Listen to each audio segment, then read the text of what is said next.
L'éducation au choix consiste avant tout à accompagner l'élève à avoir confiance en lui pour qu'il soit capable de rebondir quand cela est nécessaire et de saisir les opportunités qui se présentent. Actuellement, faire des choix d'orientation ne signifie pas trouver un métier pour toute une vie, ni forcément se lancer dans une carrière. Les métiers évoluent, disparaissent, se réinventent au gré de la modernisation, des avancées technologiques, scientifiques, des nouvelles stratégies, de la transformation du marché.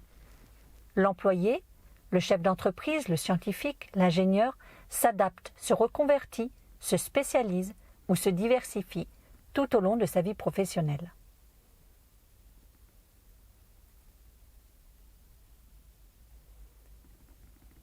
Mener les élèves à avoir confiance en soi, c'est leur assurer une négociation bienveillante avec eux-mêmes.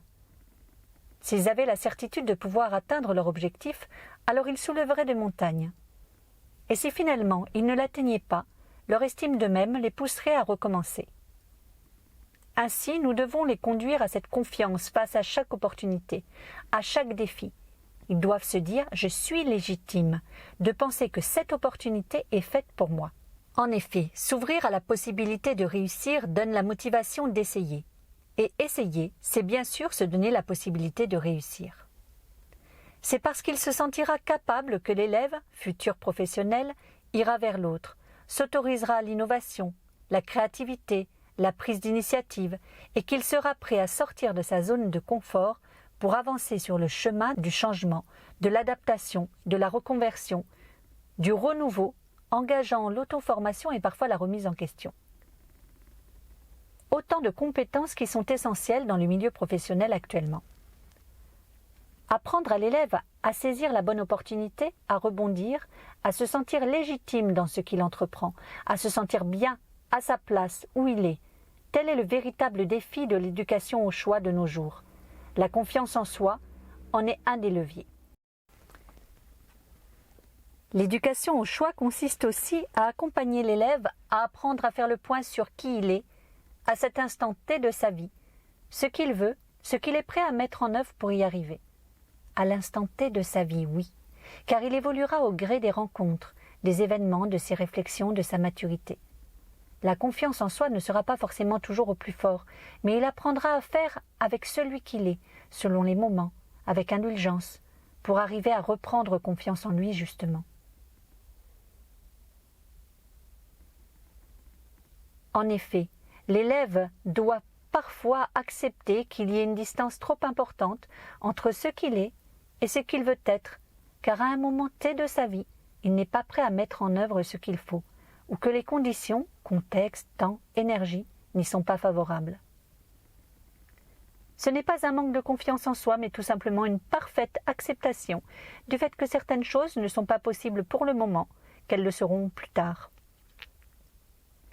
La confiance en soi, c'est aussi accepter un moment de doute, de renoncement, mais avec la certitude qu'il participe au cheminement et qu'il permettra l'adaptation par la création d'une nouvelle dynamique. C'est ce que je nomme rebondir. Alors comment accompagner l'élève à définir qui il est et ce qu'il veut? Retenons d'abord dans notre accompagnement qu'il est compliqué de se lancer vers ce que l'on ne connaît pas, vers ce qu'on a du mal à imaginer, à rendre concret, réel. D'où l'importance de l'expérimentation. Tout au long de sa scolarité, donnons à l'élève la possibilité d'expérimenter. La démarche de projet est un bon moyen pour conduire à des rencontres que son milieu social, par exemple, ne lui a pas permis jusque-là. À l'incarnation de rôle que son âge ne l'autoriserait pas à avoir en dehors du contexte du projet. À la confrontation à des situations dont il ignorait l'existence. Le cadre scolaire ouvre bien des portes au champ de l'expérimentation. Retenons également, pour notre accompagnement, que pour se situer par rapport à soi-même et par rapport aux autres, l'élève a besoin d'un feedback.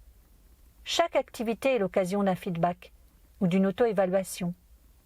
Lors d'un exposé de groupe, par exemple, l'élève peut être accompagné à se questionner. Quel a été mon rôle dans le groupe de travail? À quel moment je me suis senti utile? Ou à ma place? Sur quoi je me suis senti à l'aise ou valorisée? Comment je peux l'expliquer? Qu'est-ce que j'aurais aimé et que je n'ai pas fait? Qu'est-ce que je pourrais faire pour créer les conditions favorables pour être davantage acteur? Qu'est-ce que j'en déduis sur mes goûts, sur mon fonctionnement? En quoi cela peut m'être utile à connaître? Comment je peux transposer ce que j'ai appris sur moi dans d'autres situations? Le feedback bienveillant est l'occasion de donner aux jeunes une autre lecture de la situation. Il peut s'agir de petites phrases comme « Lors de ta prise de parole, tu as parlé bas et hésité sur la construction de ta phrase. Pourtant, j'ai observé que tous t'ont écouté et quant à moi, j'ai trouvé ton intervention très intéressante.